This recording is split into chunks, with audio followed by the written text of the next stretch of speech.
X5 News at 5।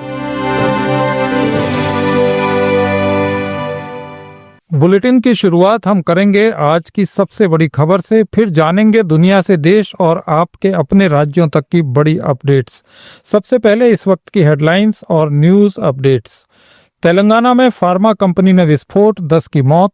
Kashi Vishwanath Dham की सुरक्षा होगी ड्रोन से, और मिजोरम में पहली बार पहुंची रेल। तेलंगाना के संगारेड्डी जिले में पशम्मेलारम इंडस्ट्रियल एस्टेट की फार्मा कंपनी सिगाची इंडस्ट्रीज के एक रिएक्टर में आज सुबह विस्फोट के बाद भीषण आग लग गई। इससे एक इमारत ढह गई। इस हादसे में 10 लोगों के मरने की पुष्टि हुई है, जबकि 24 लोग घायल हो गए हैं।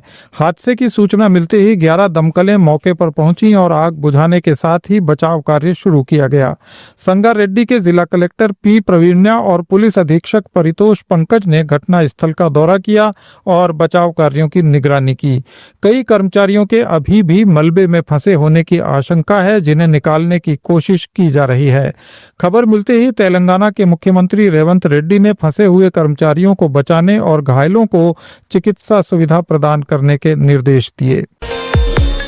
भारत और पाकिस्तान के बीच 1960 में हुआ सिंधु जल समझौता एक बार फिर तनाव का कारण बन गया है। पाकिस्तान ने इस समझौते को निलंबित करने की धमकी दी है, जिस पर भारत के रक्षा विशेषज्ञों ने सख्त प्रतिक्रिया की है। विशेषज्ञों का कहना है कि यह समझौता विश्व बैंक की मध्यस्थता से हुआ था और इसे कोई एक पक्ष एक तरफा खत्म नहीं कर सकता। अगर पाकिस्तान ने ऐसा किया तो ये उसके लिए कानूनी और कूटनीतिक दोनों स्तरों पर उल्टा पड़ सकता है। भारत ने संकेत दिया है कि वो अपने जल अधिकारों की रक्षा के लिए हर जरूरी कदम उठाएगा। इंडोनेशिया में भारतीय दूतावास ने कहा कि हाल ही में एक सेमिनार में उसके रक्षा अताशे द्वारा की गई टिप्पणी, जिसमें उन्होंने संकेत दिया था कि भारतीय वायुसेना ने राजनीतिक बाधाओं के कारण ऑपरेशन सिंदूर के दौरान पाकिस्तान के हाथों अपने जेट विमान खो दिए, को संदर्भ से बाहर और गलत तरीके से पेश किया गया था। ये स्पष्टीकरण तब आया जब कांग्रेस ने नौसेना अधिकारी के कबूलनामे को लपक लिया और मोदी सरकार पर मई में पाकिस्तान के साथ 4 दिन के संघर्ष के दौरान हुए सैन्य नुकसान पर देश को गुमराह करने का आरोप लगाया। कांग्रेस ने रविवार को कैप्टन शिव कुमार की टिप्पणी का हवाला देते हुए कहा था कि भारतीय वायुसेना को ऑपरेशन सिंदूर के दौरान पाकिस्तान के हाथों अपने लड़ाकू विमानों का नुकसान उठाना पड़ा। कांग्रेस ने सरकार पर इस मामले में देश को गुमराह करने का आरोप लगाया था। श्री अमरनाथ यात्रा 2025 की तैयारियां जोरों पर हैं। सुरक्षा बल और नागरिक प्रशासन तीर्थ यात्रा से पहले गहन निरीक्षण और ट्रायल रन कर रहे हैं। ये यात्रा 3 जुलाई को जम्मू और कश्मीर के बालटाल और पहलगाम से शुरू होने वाली है। ऑनलाइन विंडो से चूकने वाले श्रद्धालुओं के लिए पंजीकरण जम्मू के विशेष केंद्रों पर शुरू हो गया है, जिसमें बड़ी संख्या में लोग शामिल हो रहे हैं। तीर्थयात्रियों के पहले जत्थे को 2 जुलाई को औपचारिक रूप से जम्मू से रवाना किया जाएगा। इस अभ्यास का उद्देश्य तीर्थयात्रा से पहले सुरक्षा बलों और नागरिक प्रशासन की सुरक्षा तैयारी सुनिश्चित करना था, जो 3 जून से होने वाली है। विभिन्न सुरक्षा इकाइयों की तत्परता और समन्वय का परीक्षण करने के लिए अभ्यास के दौरान बसों को पूरे सुरक्षा कवर के साथ भेजा गया।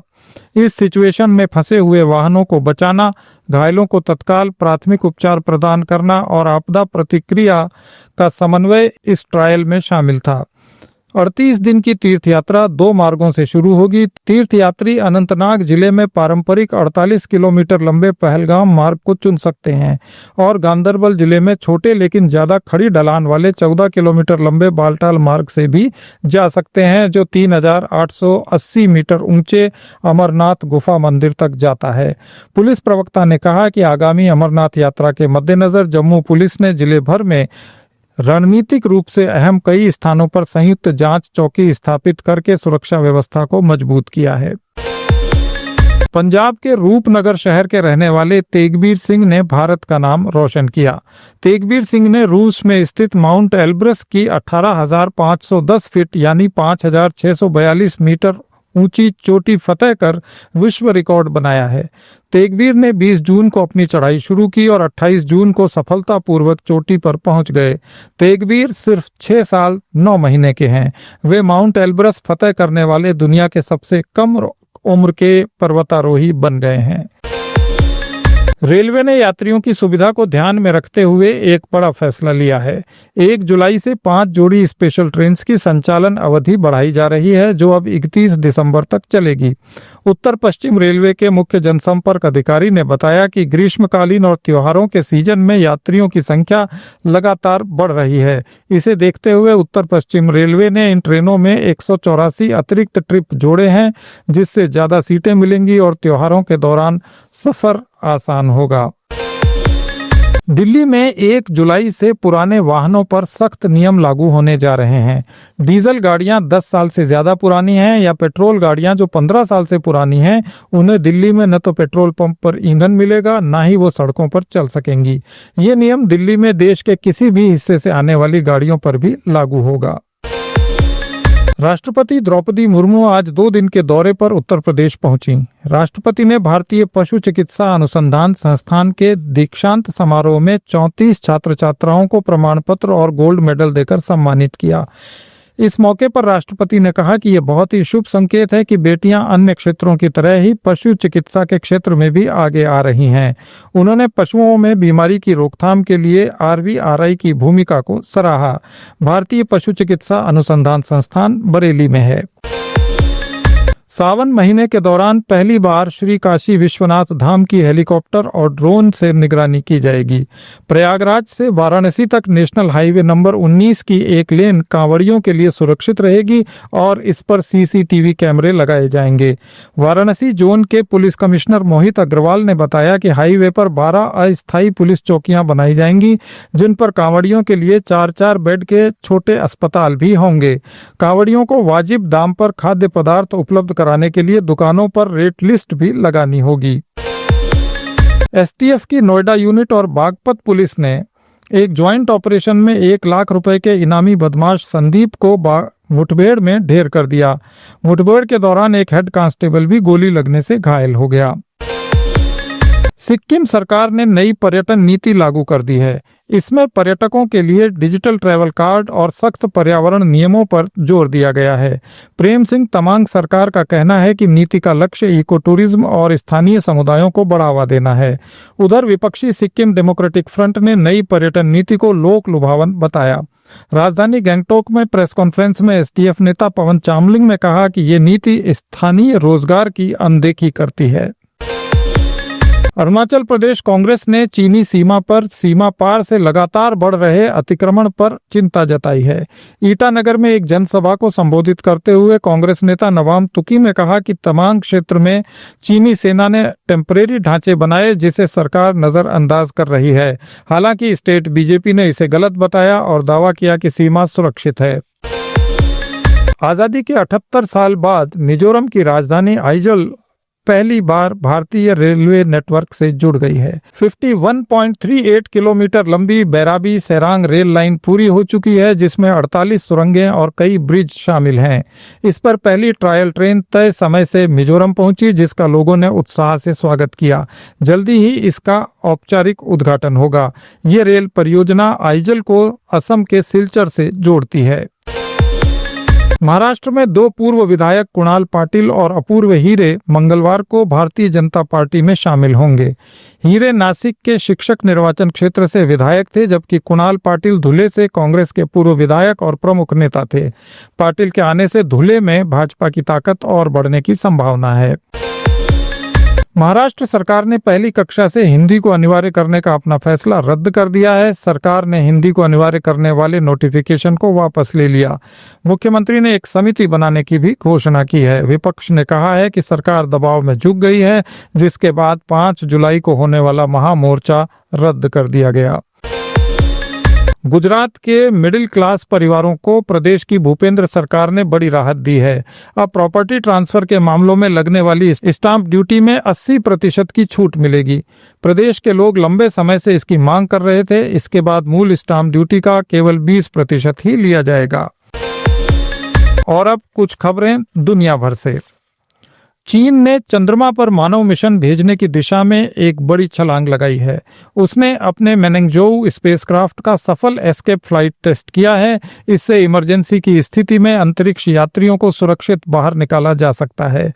चीन का लक्ष्य है कि वो 2030 तक अपने अंतरिक्ष यात्रियों को चंद्रमा की सतह पर उतारे और वापसी भी सुरक्षित कराए। ये परीक्षण उसके महत्वाकांक्षी अंतरिक्ष कार्यक्रम का हिस्सा है। इराक का परमाणु कार्यक्रम एक बार फिर अंतर्राष्ट्रीय विवाद का कारण बन गया है।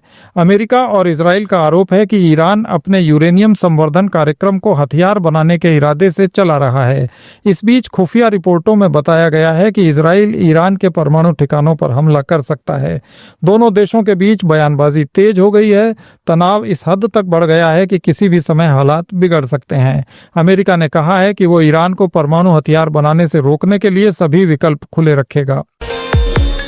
रूस और यूक्रेन के बीच जारी युद्ध अब सिर्फ जमीन या सीमा तक सीमित नहीं है, बल्कि अब ये कीमती संसाधनों की लड़ाई बन गया है। रूस ने यूक्रेन के लिथियम भंडार यानी व्हाइट गोल्ड पर कब्जा कर लिया है, जो बैटरियों और इलेक्ट्रॉनिक वाहनों के निर्माण में बेहद अहम होता है। इसे लेकर वैश्विक शक्तियों में चिंता बढ़ गई है, क्योंकि इससे रूस को आर्थिक और सामरिक बढ़त मिलेगी। अमेरिका और यूरोपीय देश इस घटनाक्रम को बहुत गंभीरता से ले रहे हैं, क्योंकि ये ऊर्जा नीति और भू राजनीति दोनों को प्रभावित कर सकता है। ये थे अब तक के खास समाचार। सुनते रहिए लेट्स माइक। आप सुन रहे थे let's mike more than radio. Follow कीजिए हमें हमारे सोशल मीडिया प्लेटफॉर्म्स पर। It's time for news. It's time for More Than Radio. Presenting the first radio news app, Let's Mic. Let's Mic, a news-based app on your phone where you get to watch and listen news, talk shows, interviews, radio show podcasts.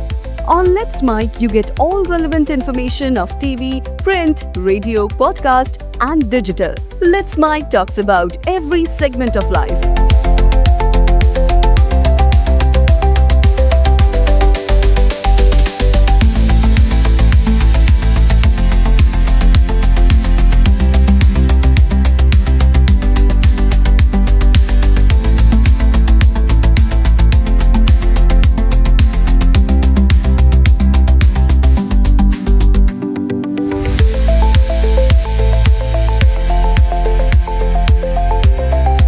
Let's Mic is not just a revolutionary idea. Download the app now from Play Store. Available both on Android and iOS mobile phones.